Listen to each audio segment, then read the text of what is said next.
Hello and welcome to the Federal.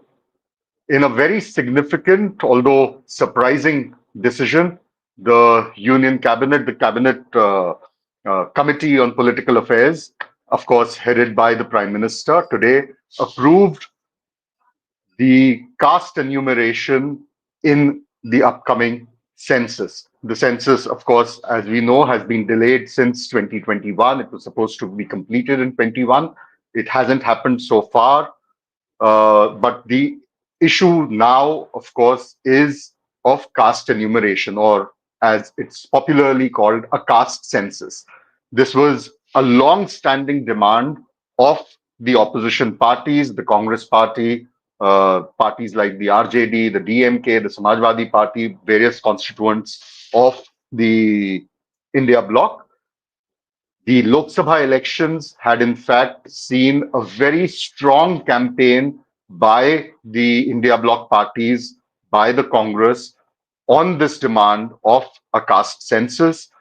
And the BJP at that point in time had opposed it tooth and nail. The Prime Minister, the various leaders of the BJP had in fact, if you remember, given a slogan of Batenge to Katenge, as a response to the narrative of a caste census. The message there from the BJP slogan was that the Congress and its allies are trying to divide the country on caste lines and by demanding a caste census, and the country needs to unite against this effort. From that slogan to today approving the caste enumeration. It's been a long journey for the BJP.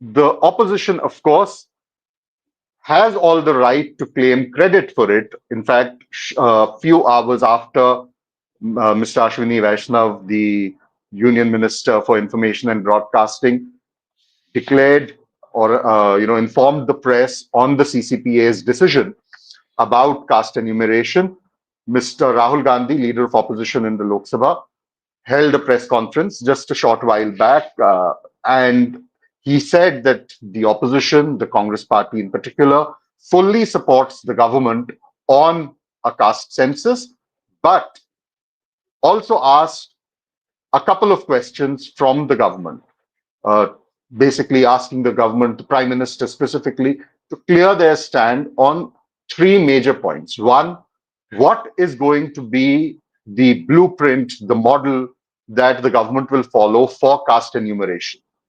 Two, whether this caste enumeration will finally lead to a breaking of the ceiling on caste-based reservation, which is currently capped at 50%, whether that ceiling will be broken.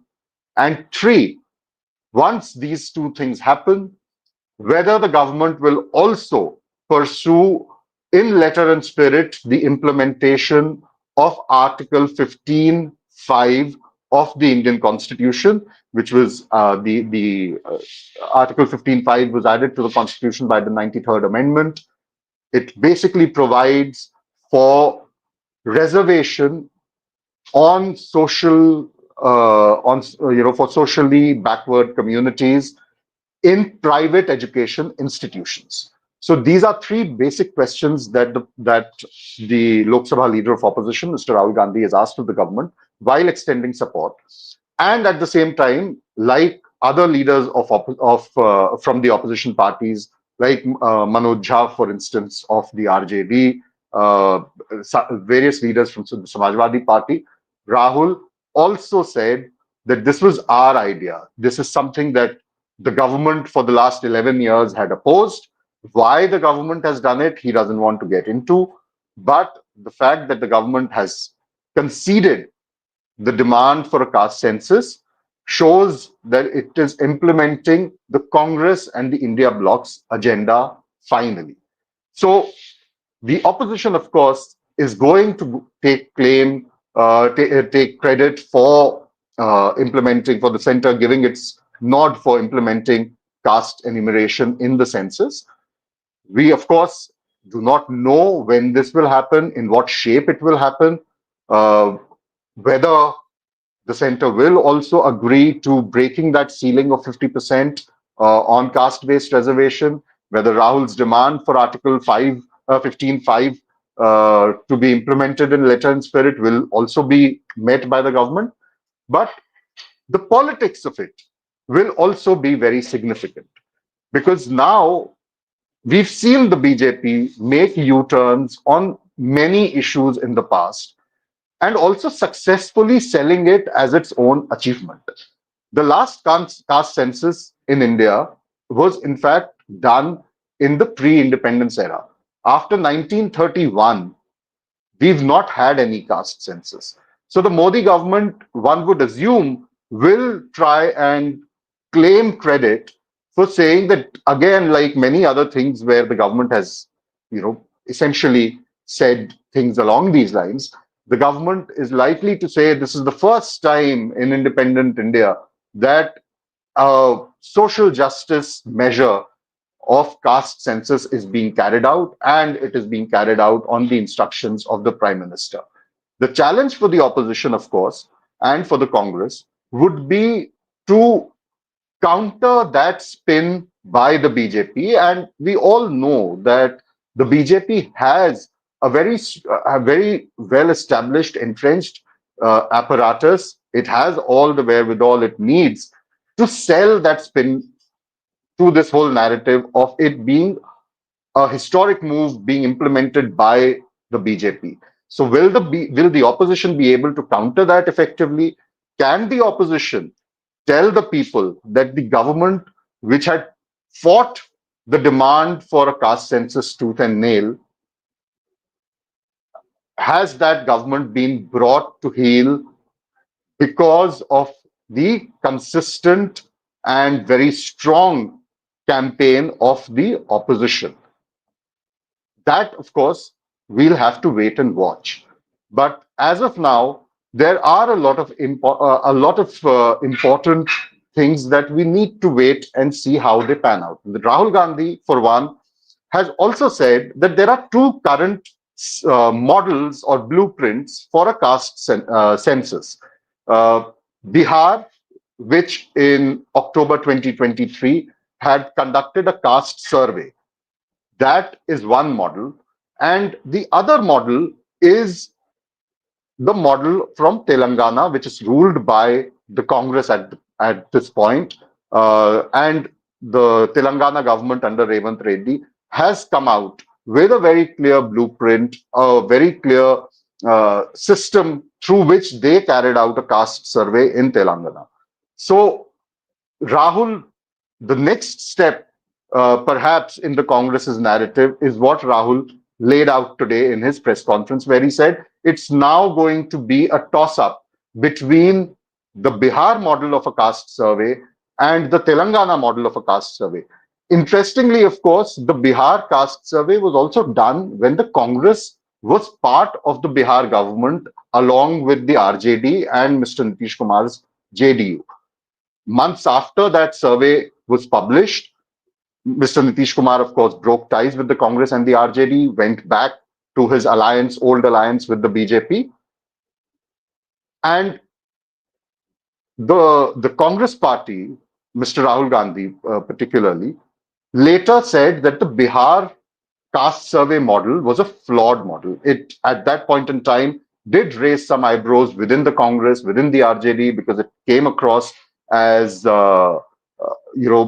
running down something that these parties, along with the JDU, had achieved in terms of social justice.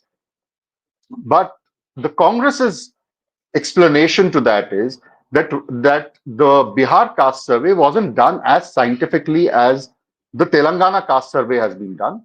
And more importantly, once the Bihar caste survey concluded, the follow-up steps of giving that kind of advantage to the disadvantaged groups, whether it's the OBCs, the scheduled castes, scheduled tribes, minorities, that benefit never came after the caste survey concluded. And that is what Mr. Rahul Gandhi is now trying to suggest, that the Telangana model will be different. Because once you have that caste survey of Telangana fully in place, the findings fully in place, from that would flow the other empowering steps for the backward communities. So that is going to perhaps be part of the campaign of the opposition and particularly the Congress moving forward when it comes to the center's decision today of allowing for a caste census. We've also seen, of course, the center pass the women's reservation bill in September 2023. The caste survey today raises the same question as the women's reservation bill did in 2023 when it was passed by Parliament. Because the women's reservation bill, again, had a very indeterminate timeline. When it will be implemented, in what form it will be implemented, is not known till date. And so today, when the government cleared, the CCPA cleared caste census, they did not give out any timeline whether the decadal census pending since 2021, whether it will start within this year, because if it has to start within this year, a budgetary allocation has to be made for that. That allocation was not made in the union budget presented by Finance Minister Nirmala Sitharaman after the new government was sworn in. So a budgetary allocation will have to be made. The format of caste enumeration will also have to be decided. So it is going to be a process that won't complete very soon. From what I'm given to understand by our sources within the BJP and the government, even if you want to do it at the earliest, the government may not be able to do it by the end of next year. So till then, the opposition, of course, has a chance to keep raising these questions of the format, the model, the steps after a caste enumeration is conducted, all of that. The challenge, of course, for the opposition would be to counter the BJP's narrative of Mr. Modi making another historic decision, something that previous governments, including those governments which were led by the Congress, failed to do. We'll have to, of course, as I said, wait and see how this pans out. But it's a very significant development. And it's something that you can expect the BJP to tom-tom about in the coming weeks and months, and certainly in the Bihar assembly elections that are due later this year, where caste fault lines, caste politics run very, very deep.